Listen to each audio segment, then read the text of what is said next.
రైతు శ్రామికులకు, కర్షక సోదరులకు అందరికీ నమస్కారాలండి. ఈరోజు మనం ఈ పొలం దగ్గర ఏపుగా ఎదిగిన పైరుని చూస్తున్నారు.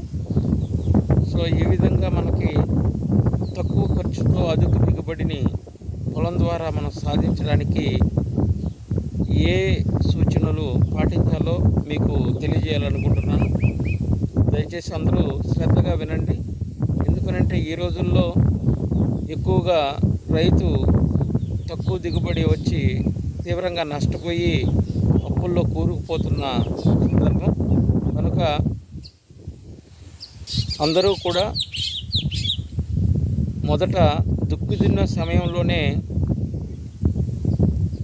కాంప్లెక్స్ ఎరువుల వాడకం పెంచుకోవాల్సిందిగా సూచించడమైనది.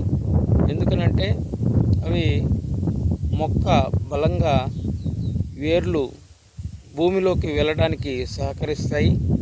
అంటే సూపర్ ఫాస్ఫేట్ కానివ్వండి, మరియు పొటాష్ కానివ్వండి,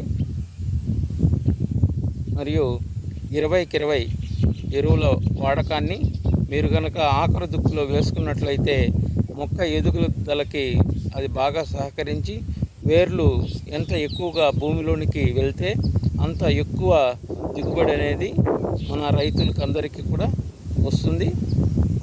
ఇక్కడ ప్రతి ఒక్క మొక్కకి కూడా ఆరోగ్యవంతమైన ప్రతి ఒక్క దుబ్బు కూడా 22 పిలకలు కనుక ప్రతి రైతు సాధించగలిగితే ఒక మొక్కల నుంచి మీకు అధిక దిగుబడి అనేది వస్తుంది. ఇక్కడ 1 ఎకరానికి ఎరువుల వాడకం 100 కేజీల యూరియా, 100 కేజీల పొటాషు ఈ విధంగా వేసుకుని ఈ క్రిమికీటక సంహారక మందుల్ని ఉపయోగించి సరైన రీతిలో వ్యవసాయం చేస్తే మీరు అధిక దిగుబడి సాధిస్తారు. కనుక ప్రతి ఒక్క రైతు కూడా మీరు ఈ విధంగా ఏపుగా పెరిగినటువంటి ఈ పైరునైతే మీరు చూడొచ్చు.